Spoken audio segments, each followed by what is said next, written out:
among others, and they too are watching the clock.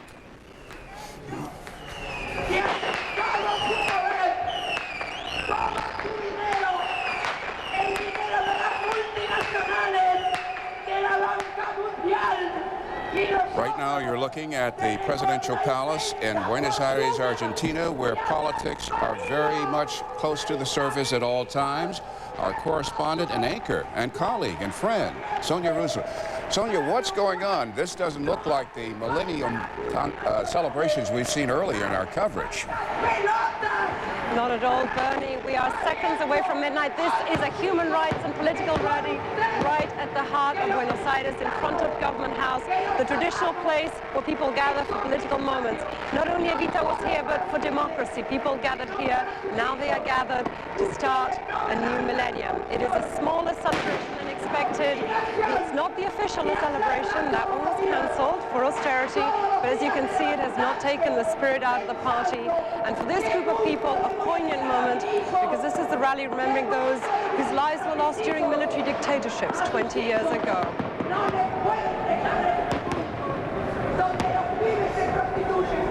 Sonia, what demands are they making here, these main speakers? The demands are for social justice, and the demands are for those responsible for the deaths of the at least 9,000 children of theirs, for them to be put in prison. Of course, the laws have been passed that will no longer be possible, but their demand for justice continues, and now it has become also a demand for social justice.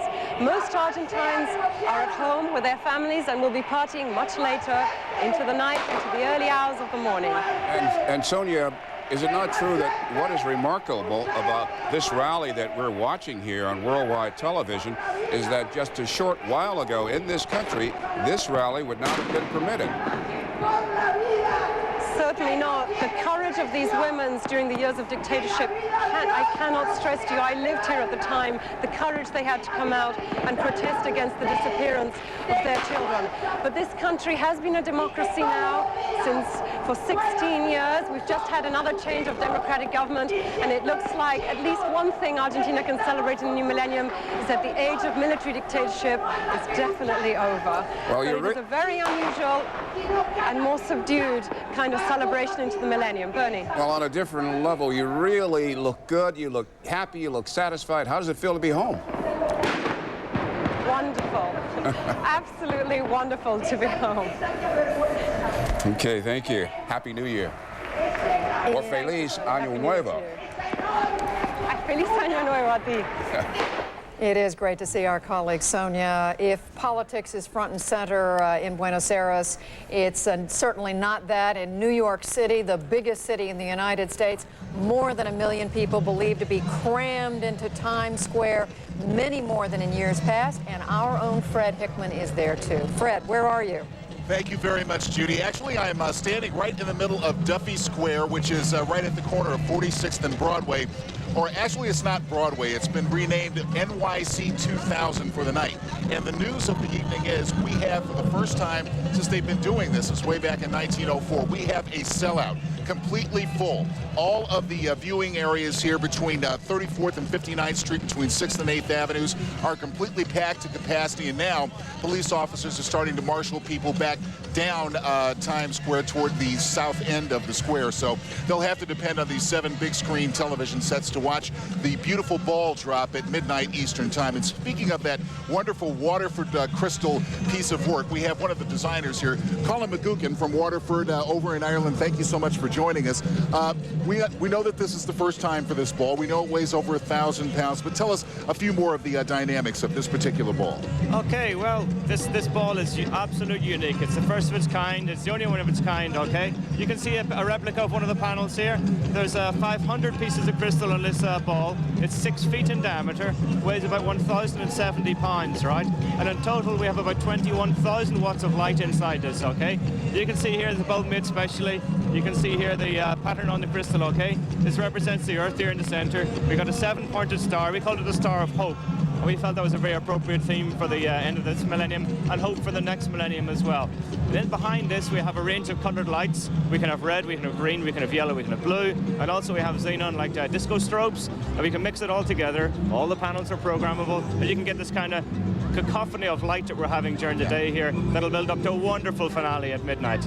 And we understand also this is the only time we're going to see this particular ball. First time and the last for this particular configuration. This particular configuration of ball as it stands, yes. We're going to do something different for next year. Don't ask me what it is yet. We got to get through this year yet, okay? But it'll be something different. Maybe something different in the crystal side, the lighting side, or maybe both, yeah? What will you do with this ball once the drop has occurred? Very good question, yeah. I guess it's going to be a national icon of some description. It'll go to some, it's going to be displayed somewhere in the States, right? It hasn't been decided exactly where yet. Somewhere suitable and somewhere where everybody can get a good chance to see it, I think. Okay, Colin McGugan, thank you so much for staying with us and talking with us about it. Good luck with the ball. Thank you very much, and a happy year to you and all your viewers. Same to you, sir. Thank you. Interestingly enough, when the ball does actually drop, it'll come down about 77 feet down the pole at 1 Times Square. Very slowly. It'll take a minute for it to come down, of course. Mayor Rudolph Giuliani will be the gentleman charged with the honor of starting that process, and he will, of course, be joining us at 11:30 Eastern Time to tell us more about the security issues here. And as far as security issues are concerned,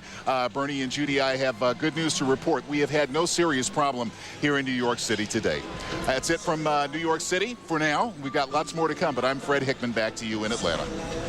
Thank you, Fred. That's good news indeed. He looks awfully secure. From the Big Apple to the Big Capitol. On the Mall, Wolf Blitzer. Good news here, Bernie and Judy, is there's no bad news. In fact, this crowd that has gathered along the reflecting pool between the Lincoln Memorial and the Washington Monument is getting bigger and bigger every minute. A lot of excitement. The performance has just started. The president is here with the First Lady, daughter Chelsea. They are going to be part of this millennial celebration that will culminate at midnight with a huge, spectacular fireworks and light show, something that the producer, George Stevens Jr., says Washington, D.C. has never seen before. We'll see in a couple hours whether that, in fact, is true. Now, only a little while ago, I had a chance to speak with one of the legendary rock and roll stars who is going to be performing here this evening, Edgar Winter. Let's listen to that interview. I'll tell you, it is actually really awe-inspiring to be in the presence of such amazing personages. We're ready to rock and roll. Have you ever rocked and rolled with a crowd like this at a moment like this in your long career? Well, this certainly is since Woodstock. I was at the original Woodstock, and this certainly equals or surpasses that. I mean, it is the most wonderful place I could possibly imagine being at this particular time. And as you prepared for this moment, I know this has been in the works for a few weeks, what was going through your mind as this one millennium moves into the next one? Well, many things. I used to sit in my classroom back in Texas in school and think about the new millennium and wonder if I would still be here to celebrate it with everybody. And as far as this particular show, it's an unparalleled experience and one that I will certainly never forget. And when the midnight hour actually occurs, what's going to be the special wish that you'll make? The special wish will be to thank my wife, Monique, and for sharing these past 20 years. We just had our 20th. We're getting ready for our 21st wedding anniversary. And I hope that those 20 years will be as happy as this last proceeding. All right, Edgar Winter, the legendary rock and roll performer who's been around for a long time. We've loved your work for all these years. Thank you very much. Thank you so much for spending a few minutes with us. You're quite welcome. All right, let's rock and roll. Rock and roll! And that's what they're doing here. They're getting ready to rock and roll. Tom Jones is going to be performing, John Fogerty, Kenny Rogers. The excitement is, of course, building. And the good news, of course, no Y2K computer bug problems so far. No other terrorism problems. A lot of speculation that could have been the case. People are very excited here. In fact, the Pentagon only a few minutes ago said that the code is now green, meaning all things going forward, no problems anticipated. Everyone being very excited here at the Washington Monument. Now, only a few blocks away, our senior White House correspondent John King is standing by with what has been going on over there. John? Wolf, mostly a celebration here at the White House because of the good news related to the Y2K questions. The president now down with you on the Mall to play his role in ushering in the new millennium here in Washington. The president will address the nation just before midnight, also help light the fireworks down there. Here at the White House a short time ago, the president and the First Lady and Chelsea Clinton greeted more than 300 guests on hand for a White House Millennium Dinner. The actress Sophia Loren among those on hand here, as well as heavyweight boxing champ Muhammad Ali, the entertainers Will Smith, Jack Nicholson, Quincy Jones, among those helping putting together the entertainment festivities tonight down on the Mall. The president, in 3 separate toasts here at the White House, asked his guests to look back on the role of the United States in the last millennium, a relatively brief role, of course, the United States in existence only for the final 200-plus years of the millennium. And the president also urged his guests to use their imagination and think ahead to the new century just ahead. Tonight, we rise to the mountaintop of a new millennium. Behind us, we see a great expanse of American experience. And before us, vast frontiers of possibility still to be explored. I think we would all agree that we are most fortunate to be alive at this moment in history. You see the toast here from the president, and he's now down on the Mall. As I mentioned, after the celebration on the Mall, more than 1,000 people invited back here to the White House for an all-night party. The president then will head into the Oval Office first thing tomorrow morning and address the American people. This is traditional Saturday radio address. Television cameras will be allowed in on this unique experience as the president and the First Lady usher in the new year here in Washington. Wolf.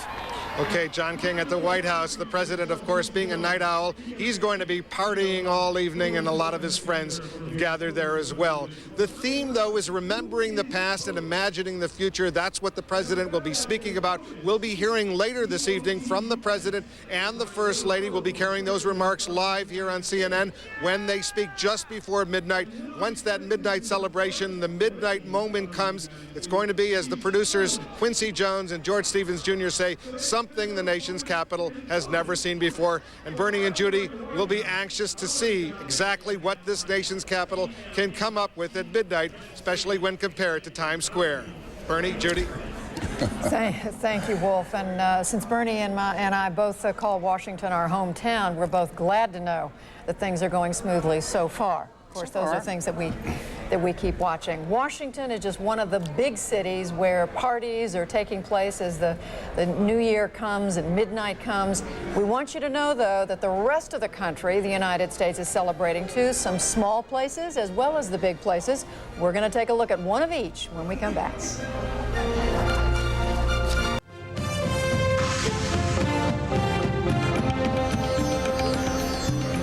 Looking north, the arrival of the New Year's less than 3 hours away in Chicago. That's Lake Michigan. This city has flown in citizens of almost every nation in the world to take part in its millennial celebrations. Joining us, our CNN Chicago Bureau Chief Jeff Flock. Flock, how's it going? Well, Bernie, I know you know that skyline tremendously well. I can report to you that tonight it is beautiful out along the lakefront, unseasonably warm, about 35 degrees, and expected to stay that way. And soon, in about 3 hours' time, that lakefront will be erupting with what is being billed as the biggest fireworks display in the city's long and storied history. Inside the McCormick Place Convention Center, in a room that is typically an exhibition hall, there are 3,500 places at the ready. They will accommodate people, including, as you report, 2 people from virtually every country and territory in the world. They've all been invited here, flown here, given the keys to the city for what amounts to a kind of a Noah's Ark Millennium celebration. And the curious thing about it is that none of them have ever been to Chicago before. Hey, Lockie. Hey, Lockie, why don't we try and make a snowman? For 8-year-old Lachlan Helling, that's a great idea. It'll be his first. How's that, Dad? Pretty good. Trading sand for snow. David Helling and his son are from the tropical Christmas Island. Well, it's very small. They've come from all over the world, more than 200 countries, to celebrate the millennium in the melting pot that is Chicago. This city has provided coats, hats, and boots to some visitors who never had need for such. It is all this man's vision. Dino DiVincenzi, who arrived with his family from Italy, came up with the idea and emailed it to Chicago's mayor. Ordinary people, for the first time, all together to celebrate the change of millennium, for the peace in the world. Peace and joy. They are being instructed in the ways of Chicago's own Millennium Dance. Walk, walk, John Hancock.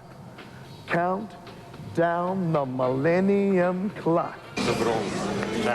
There are no kings, queens, or captains of industry among them. She is a secretary from Malta. He's an architect from Morocco. And her picture up there on the wall. So far, Lockie and his dad have been to the museum, on a bus tour, have gotten gloves and hats to fend off the Chicago winter, and of course, now have tales of snowmen to take back to Christmas Island. It feels so squishy. Bernie, as we said, it is unseasonably warm, and so that snow is all gone now, but they will certainly have their memories. Again, this room will fill up in about a half an hour's time with those 3,500 people. And, of course, our coverage tonight will be live and in all the right places. That's the latest from Chicago. I'm Jeff Flock, CNN, reporting live from the McCormick Place Convention Center and what amounts tonight to Noah's Ark. Jeff Flock, what a party it's going to be. And when that smile is big on Bernie's face, it's because that's his original hometown, Chicago. Love that city.